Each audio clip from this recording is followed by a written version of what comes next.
Super star Rajinikanth அவர்களை பற்றி இளைய தளபதி விஜய் அவர்கள் கூறியதை தற்பொழுது காண்போம். சின்ன வயசுலிருந்தே நான் ரஜினி ரசிகன். வாரத்தில் 4 நாள் ஸ்கூலுக்கு போனால் 3 நாள் ரஜினி படம் பார்த்துட்ருப்பேன். எனக்கு 5 வயசாகி இருக்கிறப்ப ரஜினி சாரோட அன்புக்கு நான் அடிமை படம் ரிலீஸ் ஆச்சு.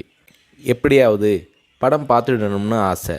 ஆனால் ஸ்கூலுக்கு கட்டடிச்சிட்டு போகிற வயசு அல்ல அது. அதனால் நான் என்ன பண்ணினேன்னா, அப்பா ஷூட்டிங்க்கு போன உடனே எங்கள் அம்மா கிட்ட ரொம்ப அடம் பிடிச்சி மேட்னி ஷோவுக்கு போயிட்டேன். மேட்னி ஷோ பார்த்துட்டு வெளியே வந்ததும் திரும்பவும் ஈவினிங் ஷோ பார்க்கணும்னு அடம் பிடித்தேன். ஒரு போடு போட்டு வீட்டுக்கு கூட்டி வந்து விட்டாங்க. அங்கிருந்து நேரே சுரேந்திர மாமா வீட்டுக்கு போனேன். அவருக்கு நான் செல்ல பிள்ளை. என்னடா திடீர்னு வந்திருக்குன்னு கேட்டார். அன்புக்கு நான் அடிமை படம் பார்க்கணும்னு சொன்னேன். என்னடா திடீர்னு வந்து சொல்கிறானாரு. இல்லை, கண்டிப்பாக போகணும்னு சொன்னேன். சரி வா, அம்மா கிட்ட போய் சொல்லிட்டு போகலாம்னாரு. இல்லை, அம்மா கிட்ட சொன்னால் திட்டுவாங்க. நான் உங்கள் வீட்டில் இருக்கேன்னு சொல்லிட்டு வந்துட்டேன். படம் பார்த்துட்டு நைட்டு போயிடுறேன்னு. அதே மாதிரி சுரேந்திரர் மாமா கூட போய் 2வது தடவையாக படம் பார்த்துட்டு வீட்டுக்கு வந்துட்டேன். அப்படியும் சும்மா இருக்கலை. ஷூட்டிங் முடிஞ்சிட்டு 9 மணிக்கு அப்பா வந்தார். வாடா சாப்பிடலாம்னாரு. எனக்கு பசி இல்லைன்னு முகத்தை திருப்பிக்கிட்டேன். கோபமாக இருக்கிற மாதிரி நடிப்பு காட்டினேன். இல்லை, சாப்பிட்டு தான் ஆகணும். உன் ப்ராப்ளம் என்னன்னு சொல்லுனாரு. அன்புக்கு நான் அடிமைக்கு கூட்டிகிட்டு போனால் சாப்பிட்றேன்னு சொன்னேன். சாப்பாட்டை பரிமாறிக்கிட்டு இருந்த அம்மா என்னை பார்த்து, அட திருடா, என் கூட வந்து அந்த படத்தை மேட்னி ஷோவில் பார்த்துருக்குற மாதிரி முறைச்சி பார்த்தாங்க. சரி வந்து சாப்பிடுனாரு. சாப்பிட்டு முடித்ததும் நைட் ஷோவுக்கு கூட்டிகிட்டு போனார். உண்மையிலேயே அன்னைக்கு மேட்னி, ஈவினிங், நைட் ஷோன்னு 3 தடவை ரஜினி சார் படம் பார்த்தேன். படம் பார்த்துட்டு வந்ததும் அப்பா கிட்ட ஒரு அன்பு கட்டளை போட்டேன். நாளைக்கு நான் ரஜினி சாரை பார்க்கணும், அவர் கூட நின்று ஃபோட்டோ எடுக்கணும்னு சொல்லி அப்பாவோட கழுத்தை கட்டி பிடிச்சிக்கிட்டேன். அடுத்த நாள் காலை நானும் என்னோடய ஃப்ரெண்ட் கார்த்திக்கும் அப்பா கூட போனோம்.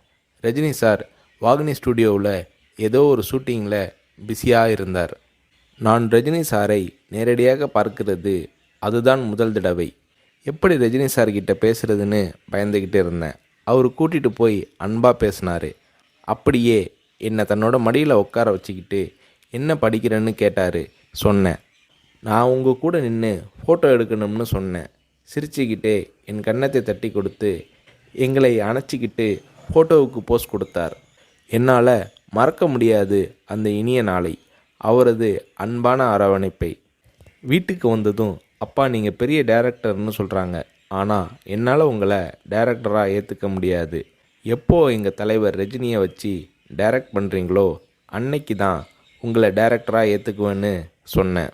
அப்பா என்னை பார்த்தாரு. ஒரு ஹிந்தி படம் டைரக்ட் பண்ணுறதுக்காக எங்கள் அப்பா பாம்பே போனார். எனக்கு ஹாலிடேங்கிறதால நானும் அம்மாவும் கூட போயிருந்தோம். மும்பையில் இருந்த ப்ரொடியூசர் பூர்ணச்சந்திர ராவ் எங்கள் அப்பாவுக்கு ஃபோன் பண்ணி கூப்பிட்டதும் அப்பா அவரை பார்க்க போனார். வரும்போது ரொம்ப சந்தோஷமாக இருந்தார். ஹோட்டலுக்கு வந்ததும் என்னை கூப்பிட்டு, விஜய், நான் டைரக்டர் ஆயிட்டேனாரு. ரஜினி சாரை நடிக்க வச்சு டைரக்ட் பண்ண போகிறேன்னாரு. அந்த படம் தான் நான் சிகப்பு மனிதன். நீங்கள் நம்புறீங்களோ இல்லையோ, அந்த படத்தை நான் 17 தடவை பார்த்தேன். நடிக்கணும்னு ஆசைப்படுறியே, உனக்கு நடிப்பை பற்றி என்ன தெரியும்னு எங்கள் அப்பா கேட்டதும் உடனே அப்போதே ஒரு சீன் நடித்து காட்டினேன். அது என்ன சீன் தெரியுமா? அண்ணாமலை படத்தில் ரஜினி சார் பேசிய பெரிய டைலாக் சீன். நான் ரஜினி ரசிகனாக இருந்ததால் அவரோட பல வசனங்களை மனப்பாடம் பண்ணி வச்சுருந்தேன். அதில் ஒரு வசனம்தான் எனக்கு உதவியது. ரஜினி சார் சரத்பாபுவை பார்த்து தொடையில் தட்டிக்கிட்டு கோபமாக பேசுவாரே, அந்த வசனத்தை நான் பேசி நடிக்கிறத கொஞ்ச நேரம் அப்படியே கூர்ந்து கவனிச்ச எங்கள் அப்பா என்னை பக்கத்தில் கூப்பிட்டு, நாளைக்கு உனக்கு மேக்கப் டெஸ்ட் எடுக்கிறேன்னாரு. அவர் அந்த வார்த்தைகளை சொல்லி கை குலுக்கியதும் எனக்கு சிறகு முளைச்சி ஆகாயத்தில் பறக்கிற மாதிரி எல்லையில்லாத மகிழ்ச்சி பொங்கியது என்று நடிகர் ரஜினி அவர்களை பற்றி இளைய தளபதி விஜய் அவர்கள் கூறுகிறார்.